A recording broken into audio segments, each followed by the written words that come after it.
महाराज जी के साप्ताहिक कथा संस्करण में आप सभी भक्तों का स्वागत है।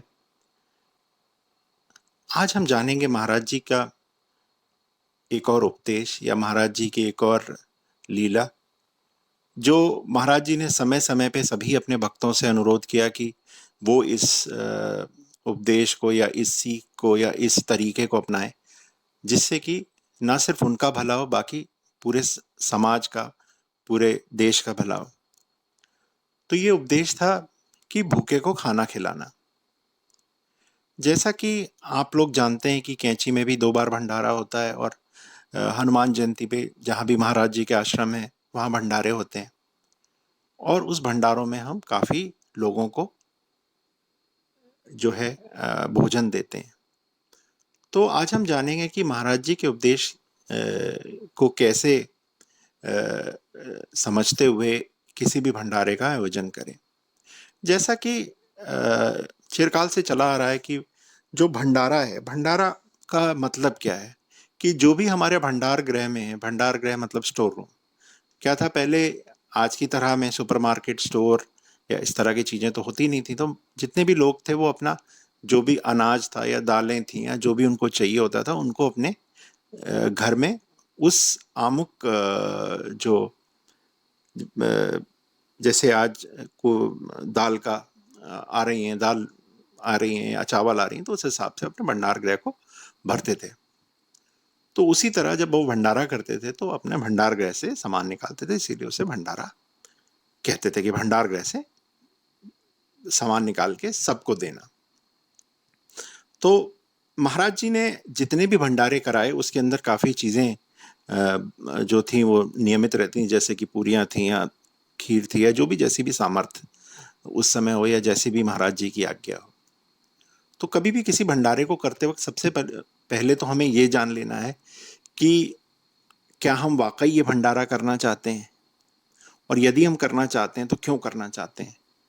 एक तो भंडारा होता है कि भैया आज जो हमने कोई काम कहा और वो काम हो गया तो हमने भंडारा करा लिया, तो ये डील की बात है भैया, आपने गिव एंड टेक कर लिया अपने महाराज जी के साथ या अपने भगवान के साथ कि भैया तुम मेरा काम करा दो तो मैं ये कराऊंगा। तो इस तरह के भंडारों से जो मेरे को जहाँ तक है कोई आपको फायदा नहीं होता, ना आपकी कोई जो कर्म का अकाउंट है उसके अंदर कुछ भी आता है। भंडारा तब भी करना चाहिए जब आपको लगे कि आपको समाज के लिए कुछ करना है, लोगों के लिए कुछ करना है।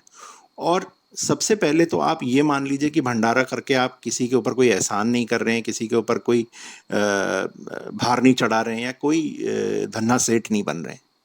तो यदि आपके मन में ये बात है कि हाँ मैं बिल्कुल संयमित रूप से भंडारा कर रहा हूँ और ये भंडारा मैं नहीं कर रहा, ये भंडारा महाराज जी करा रहे हैं या भगवान मेरे भगवान करा रहे हैं, मेरा इसके अंदर कोई भी एक लेश मात्र को भी कोई योगदान नहीं है, मैं सिर्फ इसका वाहक हूँ।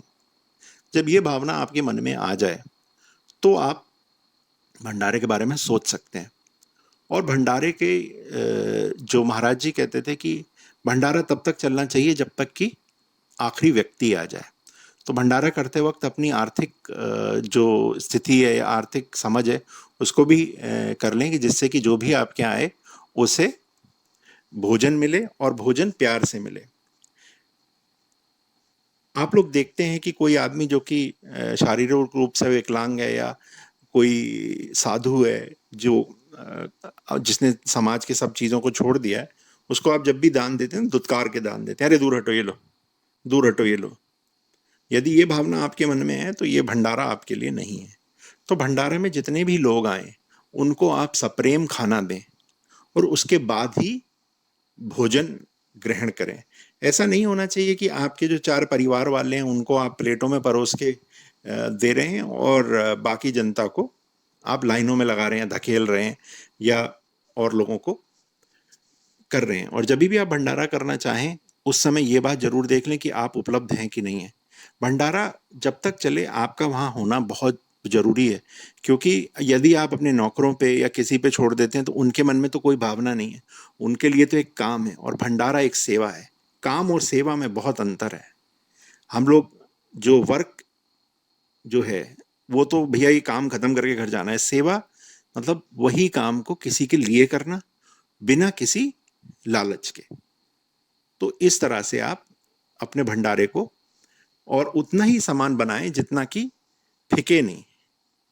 और भंडारे में जो है मैं देखता हूँ कि हर आदमी, चाहे वो आदमी हो या जानवर हो, जो भी वहाँ आएगा आपको उसे प्यार से देना है।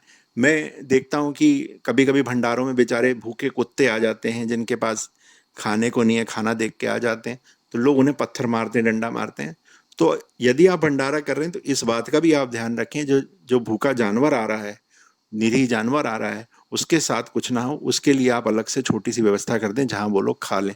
जब भी किसी जानवर का पेट भरता है वो वहां से चला जाता है, वो कोई लालच नहीं रखता है।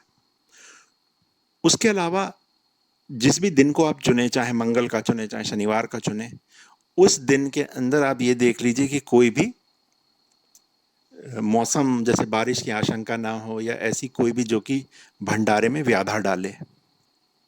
और जो भी आप भंडारे में जिस भी धन का उपयोग करें वो आपके द्वारा कमाया हुआ होना चाहिए। अब कुछ लोग होते हैं जो कमाते नहीं हैं, वो किसी और तरीके से भी धन की वो करते हैं। इस तरह के लोगों को भंडारों से दूर रहना चाहिए, क्योंकि यदि आप इस भंडारा जो भी कर रहे हैं, जो भी लोगों को खाना खिला रहे हैं, उसमें किसी भी गलत तरीके के धन का आप उपयोग करते हैं तो वो भंडारा आपके लिए होता ही नहीं। जिसका धन उपयोग होता है वो भंडारा उसको पहुंच जाता है। अब मान लीजिए आपने किसी से अनर्थ पैसा लिया है और उससे आप बड़े बड़े धार्मिक आयोजन कर रहे हैं, तो उसका कोई लाभ नहीं होता। वो हमेशा ही आपके विरोध में ही जाएगा, आपके निरपेक्ष हो जाएगा, आपके साथ नहीं रहेगा। जैसे कि यहाँ पर एक छोटी सी महाराज जी की एक कथा भी आ जाती है मुझे याद, कि एक बार क्या हो रहा था, कैंची में एक भंडारा चल रहा था और वहाँ की आसपास के क्षेत्र की महिलाएं आई हुई थी और उन लोगों को खीर खाने की बड़ी इच्छा थी। भाई हर एक आदमी के लिए उस समय खीर और ये सब चीज़ें तो मुश्किल ही थी, और खीर बची हुई थी, तो जो भंडार गृह थी उसमें खीर थी। तभी वो महिलाएं आई तो वहाँ के एक सेवादार ने वो सारी खीर जो है अपने लोगों के लिए, अपने परिवारजनों के लिए संभाल के रखी हुई थी। तो उनको बोल दिया भाई खीर नहीं है। ये देख के महाराज जी को बहुत गुस्सा आया। महाराज जी गए भंडार गृह से, सारी खीर निकाली, सबको दी और उस सेवादार को वहाँ से जाने को कह दिया। तो ऐसा आप भी ना करें। ऐसा नहीं है कि भैया ये खाना तो मैंने अपने घर के लिए रखा है, भले ही आपके घर वालों को खाना मिले नहीं मिले, पर जो भी व्यक्ति आपके दरवाजे पे या आपके भंडारे में आ रहा है उसको खाना मिले। कोई धक्का मुक्की नहीं, कोई बदतमीजी नहीं। और जहाँ पर भी आप ये भंडारा कर रहे हैं वहाँ इस बात का हमेशा ध्यान रखिए कि समुचित व्यवस्था होनी चाहिए, समुचित जगह होनी चाहिए जहाँ पर ये हो। मैं देखता हूँ कई लोग सड़क के किनारे भंडारे कराने लगते हैं, कोई लोग कहीं भंडारे कराने लगते हैं। इस तरह के लिए जो है वहाँ जाकर जो व्यक्ति आ रहा है वो वहाँ पर खड़ा नहीं हो सकता, लाइनें लगी हैं, धक्के लग रहे हैं। तो ये सब चीज़ों से आप बचें। मैं यहाँ पर आपको एक और चीज़ बताऊंगा, जो भी भंडारे में आ रहा है, चाहे वो कोई अमीर हो चाहे गरीब हो, सब बराबर हैं। जैसा कि सिख गुरुद्वारे में, सिखों के गुरुद्वारे में, चाहे वो आदमी करोड़पति हो या रिक्शे वाला हो या कोई भी हो, वो साथ बैठ के खाना खाते हैं और उनको उसी तरह से खाना परोसा जाता है जैसे कि किसी अमीर व्यक्ति को, वैसे ही किसी गरीब व्यक्ति को। ये बात हमेशा ध्यान रखिए कि जो भी आप भंडारा कर रहे हैं वहाँ किसी भी अमीर गरीब, नेता या जो भी बड़े छोटे का कोई भेदभाव नहीं होना चाहिए। उनको उसी तरह से प्यार से आपको खिलाना है। और उसके बाद जो भी यहाँ एक और चीज़ हमेशा की गई है कि वहाँ बहुत सारा खाना गिर जाता है, बर्बाद हो जाता है, जो किसी के काम नहीं आता है। तो वो भी आप ध्यान रखिए कि वो कोई भी इस तरह से उनका परोसने का तरीका करिए जिससे कम से कम सामान खराब हो और ज़्यादा से ज़्यादा लोग उसे खाएं। और सबसे उचित चीज़ यहाँ होती है कि यदि आप भंडारा कर रहे हैं तो वहाँ साफ सफाई की पूरी व्यवस्था होनी चाहिए। जो भी आदमी आपका खाना बना रहा है वो समुचित साफ सफाई से खाना बनाए, क्योंकि कभी कभी ऐसे भंडारों में लोगों की तबीयत खराब हो जाती है, किसी तरह की पेट से संबंधित उन्हें कई तरह के रोग हो जाते हैं, जिससे कि बाद में जाके आपका ये भंडारा जो है का जो उपयोग है वो बिल्कुल ही व्यर्थ हो जाता है। तो अब यहाँ हम लोग आ जाते हैं कि आखिर भंडारा कराने से सबसे पहला क्या क्या हमें हमारे ग्रंथों के हिसाब से क्या क्या हमें फ़ायदे होते हैं। किसी को भी खाना खिलाने से सबसे बड़ा फ़ायदा ये होता है कि जो माँ अन्नपूर्णा है वो आपके भंडार को हमेशा भर के रखती हैं।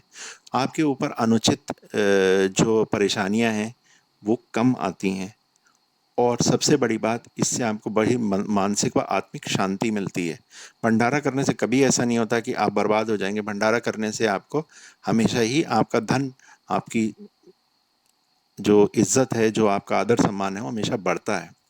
जैसा कि मैंने आपको पहले भी बताया कि महाराज जी ने अपने सेवादार को बस इस बात पे निकाल दिया था कि वो लोगों को पूरा व्यवस्था से खाना नहीं दे रहा था, झूठ बोल रहा था। तो इन सब बातों से बचें। और अभी अप्रैल के माह में जो हमेशा हनुमान जयंती आ रही है, आप भी एक छोटे से भंडारे का आयोजन करें। भले ही आप अपने अपार्टमेंट में करें या अपने जहाँ भी आप रहते हैं वहाँ करें, गरीबों को खाना खिलाएं। इससे आपको काफ़ी जो है आत्मिक शांति मिलेगी और आप धीरे धीरे करके महाराज जी की एक तरह से सेवा कर पाएंगे। इसी के साथ आज का कथा संस्करण हम यही समाप्त करते हैं। अगले सप्ताह दोबारा हम बात करेंगे महाराज जी के एक और आदर्श के बारे में।